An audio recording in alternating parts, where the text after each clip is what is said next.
There's a lot to talk about from the world of hockey in the past week. Before we get into discussing all of the news, though, two quick things I wanted to mention to you. There were some late uploads last night, both here on YouTube and over on Patreon. Of course, patreon.com/Tougie24. Make sure to check those out if you haven't already. And the other thing to know is you can see on screen here, if you are watching this video as it is uploaded at about 3 p.m. Eastern Standard Time here, Monday, January the 4th, 2021. How is it 2021? Already a happy new year to you all. I am doing live commentary over on twitch.tv/NHL Gamer for the Top Sixes League in the NHL esports community over with NHL Gamer alongside, of course, my normal broadcast partner in Sim for the Win Productions, who, of course, you can find right here on YouTube as well. Check him out if you have not already done so. So feel free to check us out over there. Feel free to check out the videos that were uploaded earlier. So with that, like I said, we have a lot to talk about from the past week in hockey. Let's kick things off with the most important thing. No, it's not. Again, I'm still getting like comments and tagged on this and like, I saw this here, I saw this there. Like, even I'm tired of seeing my own face. I have to live with it, though. Yeah, that was the dumbest thing from the world of hockey in the past week. I wanted to start off with the contract signings because there were quite a few to talk about here, some very notable contract signings. First and foremost, we'll start off with the Tim Stützle signing for the Ottawa Senators. Now, I am going to talk about the World Juniors at the end of this. I haven't been able to talk about the tournament as much as I wanted to, but Tim Stützle, I mean, breakout performance to say the least. He has been fantastic. I can't wait to see what he does with Ottawa. He signed his ELC here, obviously. It's going to be very interesting to see what the Senators do. Still don't expect them to be that good of a team, despite some of the other moves that they made. But still, all in all, I can't wait to see what this kid can do. Corey Perry signed in Montreal. We'll see. I mean, the consensus is that Corey Perry is cooked. But, you know, you have him playing alongside Brendan Gallagher, and that is an annoying team to play for the other members of the All-Canadian Division. Seth Jarvis signed his ELC with Carolina. Not too much to talk about there.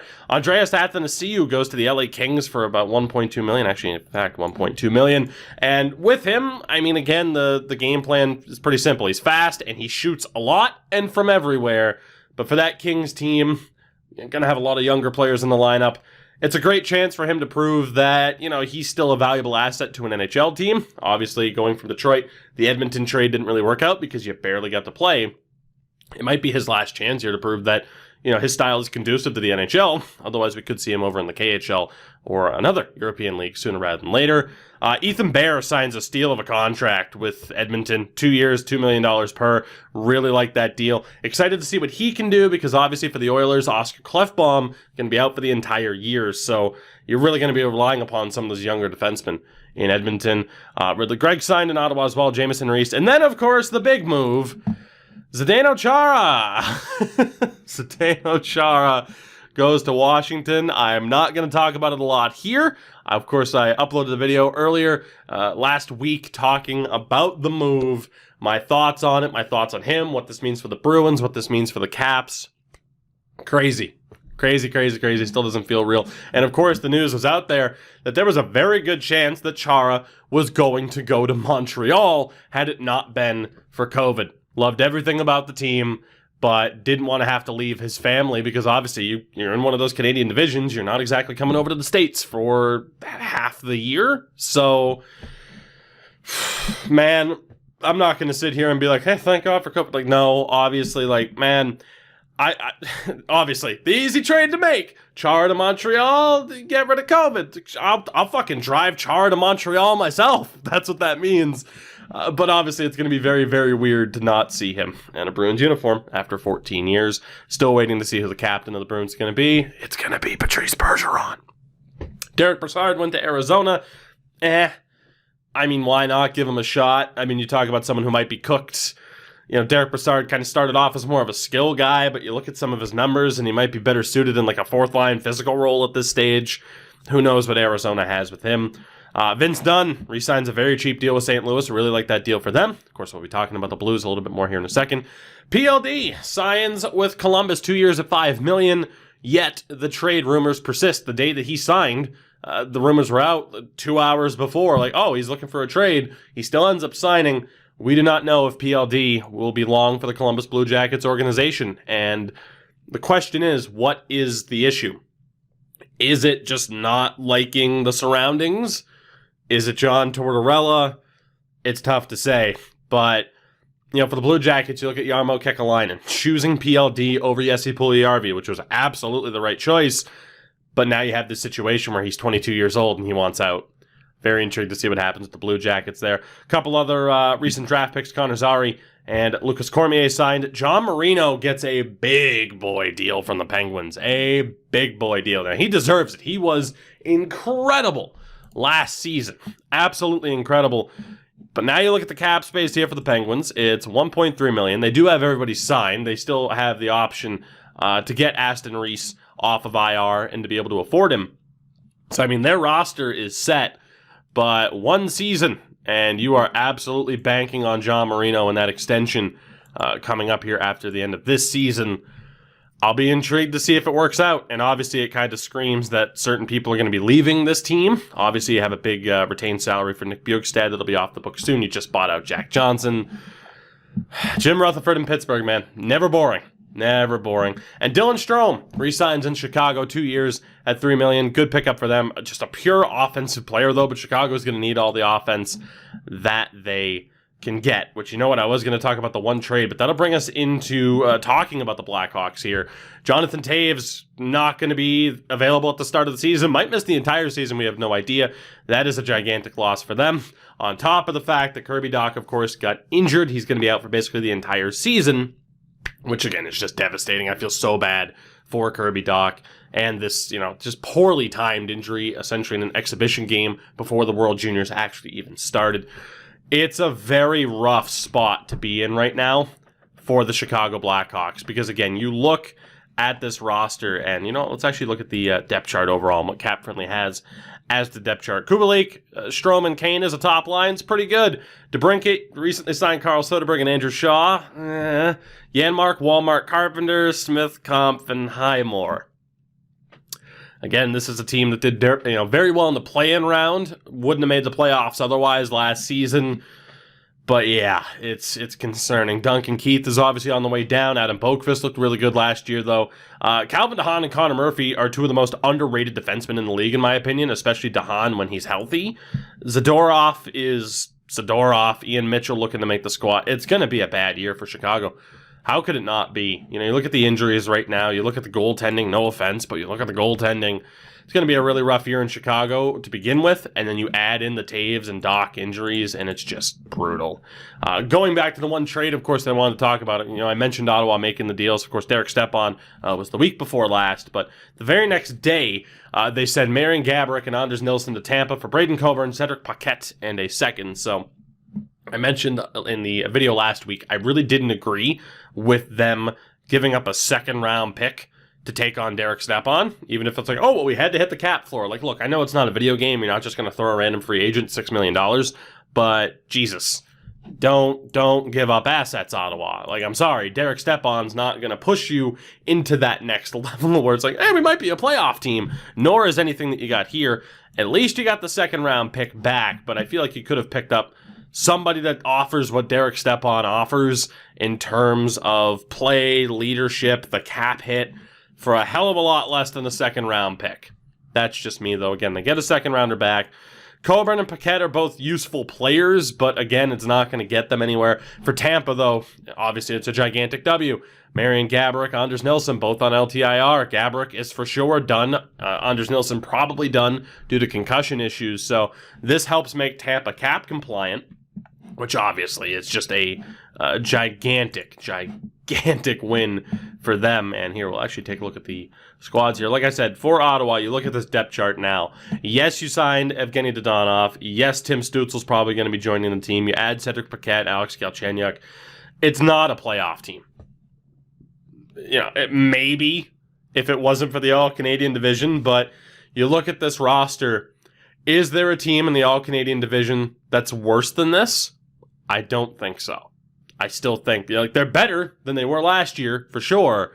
But, yeah, I just don't see how it was worth giving up a second-round pick for Derek Stepan. Artem Anisimov needs a big bounce back here because you want to talk about cooked. He's cooked. Defensively as well, again, it's just not a great situation there. Braden Coburn right now on this depth chart showing up as scratched. So there you go. And then again for Tampa, I mean, yeah, you don't have Nikita Kucherov for the season, which is ridiculous, but this team is still certainly playoff caliber.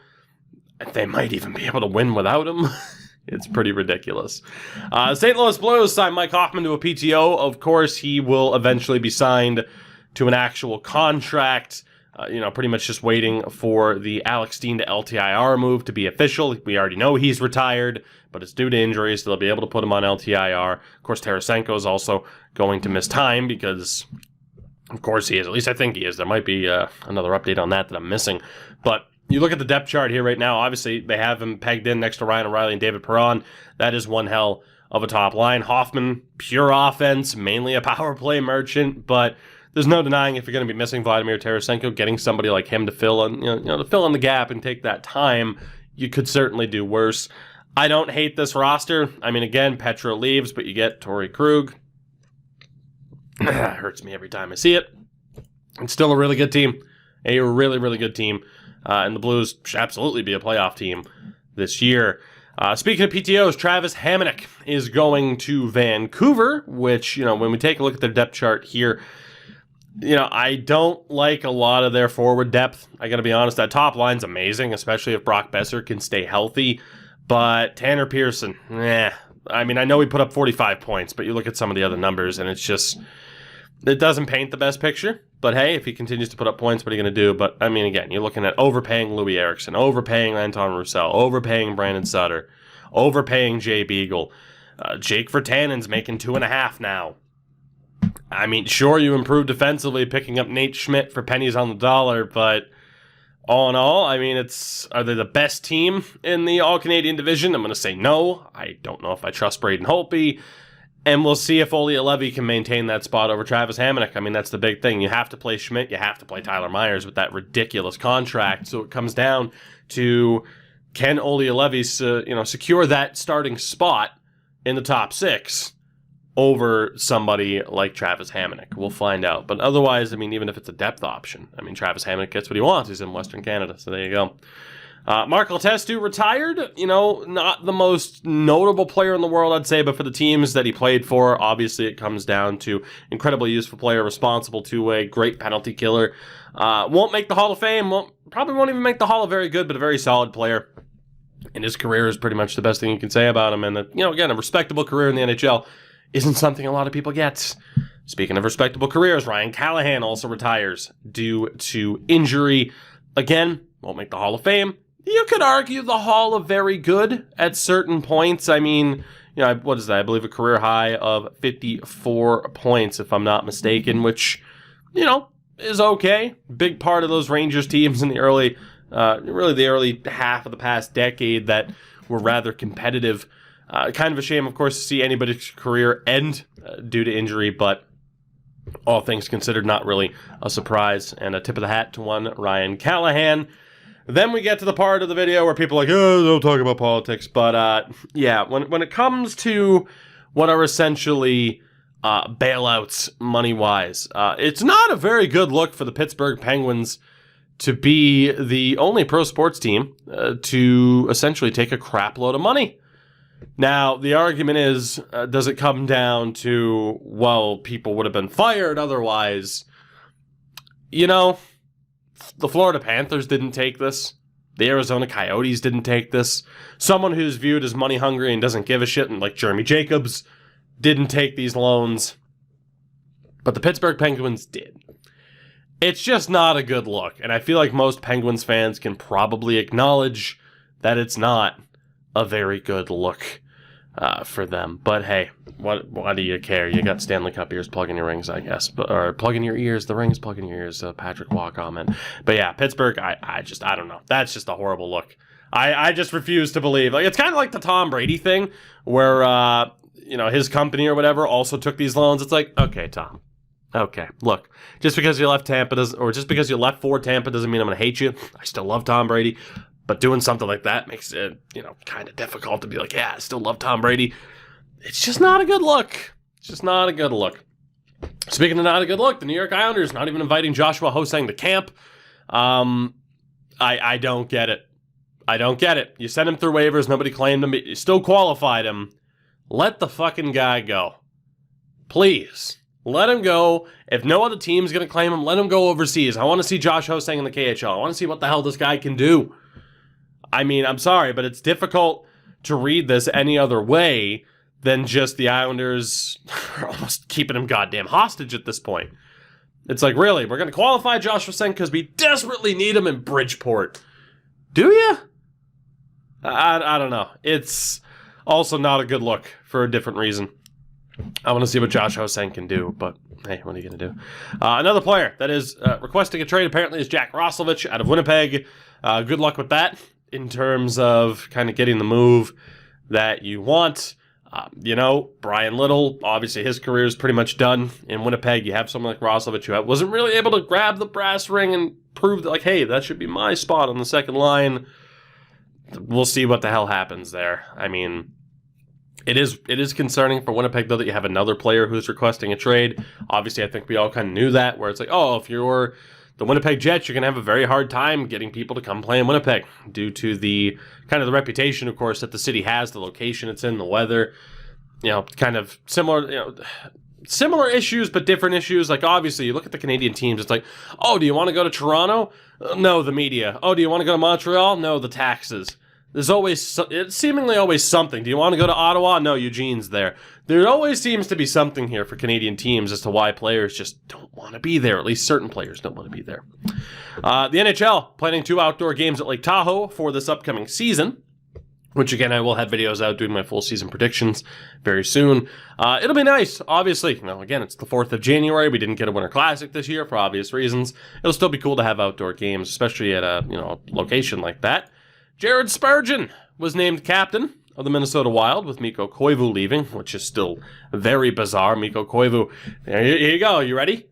Guess where Mikko Koivu plays now. How many of you remember where Mikko Koivu plays now?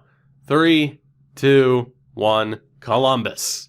It's weird. It's so weird.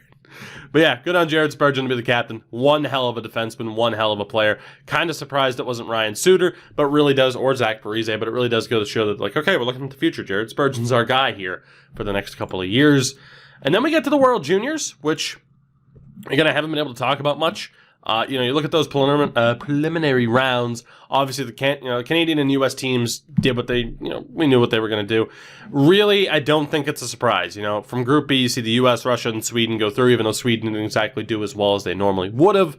Not a surprise to see them go through. From Group A, though, I think it was a bit of a toss-up. Germany, Slovakia, Switzerland. Obviously, a brutal tournament for Switzerland, just in terms of total goals for and goals against. I mean, you scored 5 goals in 4 games. It's tough to say it's not brutal. Slovakia as well. They at least edged out the 1 win.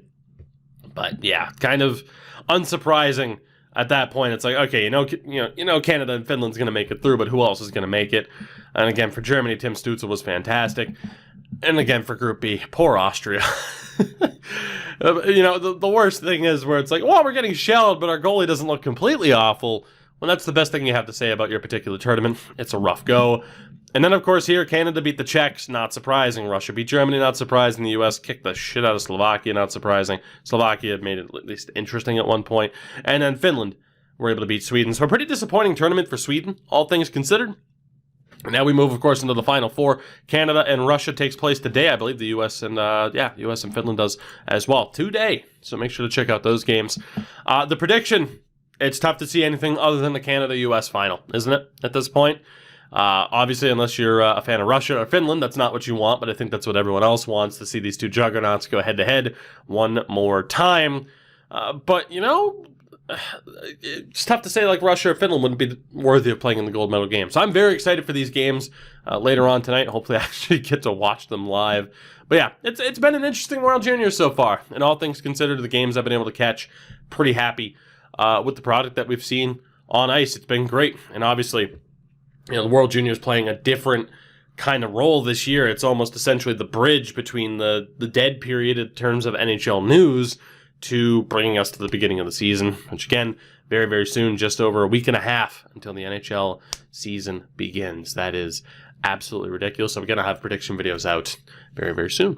that'll do it for this one. I hope you guys enjoyed. Again, I kind of like this. If I can't make a video about something during the week, just be like, hey, here's everything we missed in the past week. I guess it's my own version of Last Week Tonight, I guess. I don't know, except I'm not British, but boy, I am a looker.